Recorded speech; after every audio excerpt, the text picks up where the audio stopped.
Buenas tardes, mi nombre es Julio Fernando Torres Salcedo, estudiante del programa de Derecho, Facultad de Artes y Humanidades de la Universidad de Pamplona.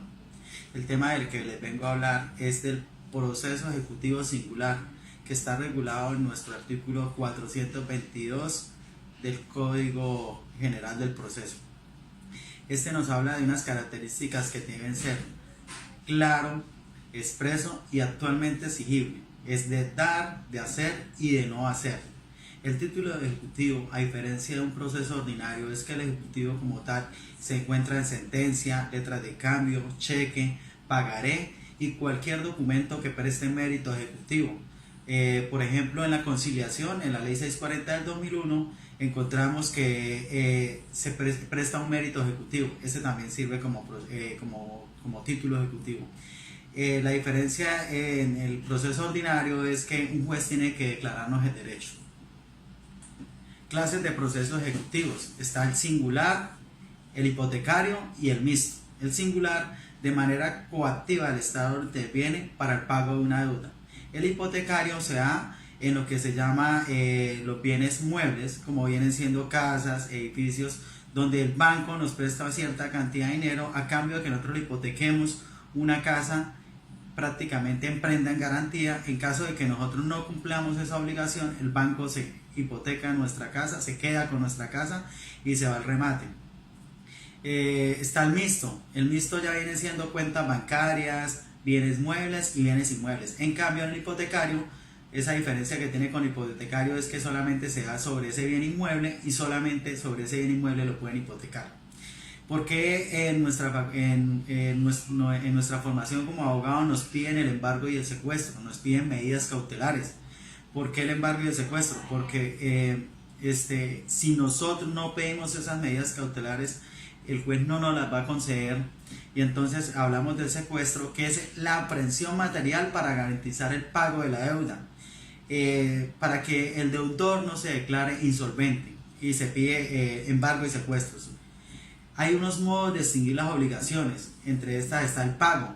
El pago es: yo le debo 10 millones, le puedo pagar 9 millones, es al libre albedrío del acreedor. Yo le pago o él me condona intereses o me rebaja intereses. Tenemos la compensación, cuando dos personas son recíprocamente deudoras una de la otra. Un ejemplo: yo tengo 500.000 y le debo 300.000 a X persona. Entonces nosotros compensamos la deuda, ponemos claras las deudas y solamente le quedo viendo 200.000 pesos. Encontramos la confusión. La confusión consiste en que una misma persona no se sabe a ciencia cierta si es acreedor o deudor. Se presenta esta confusión, entonces sería un modo de extinguir las obligaciones. Y como en la confusión no se cumple esta característica que debe ser claro, expreso y exigible, como lo exige el título ejecutivo, se extingue esa obligación por haber una confusión. Ni se sabe si es acreedor ni se sabe si es deudor. Nos encontramos con la novación.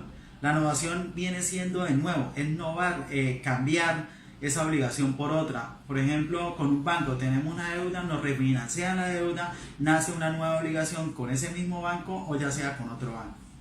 Encontramos la prescripción. La prescripción la encontramos por el lazo del tiempo se adquieren o se pierden derechos. En este caso, en el título ejecutivo, en el proceso ejecutivo, son 3 años. Tenemos 3 años para hacer efectiva esa obligación, pero también la podemos prorrogar por otros 3 años más. Nos lo habla nuestro artículo 94 del Código General del Proceso, que antes de un mes podemos notificar al deudor que le vamos a prorrogar esa deuda. Encontramos la transacción. Es un contrato bilateral por la cual las partes las partes se ponen de acuerdo para acabar con esa obligación. Y también nos encontramos con la condonación o la remisión. Es el perdón de una deuda, donde una deuda, esa persona le perdona, le condona esa deuda.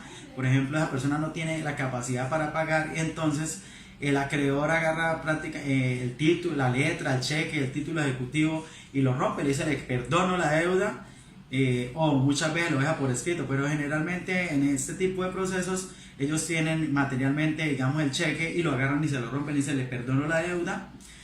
Este tipo de proceso lo tenemos que tener muy claro porque son uno de los principales procesos que nos vamos a encontrar en nuestra vida profesional. Entonces tenemos que tenerlo muy claro porque ¿quién no tiene una deuda para cobrar? Eso sería los puntos más relevantes para saltar sobre este proceso ejecutivo. Muchísimas gracias.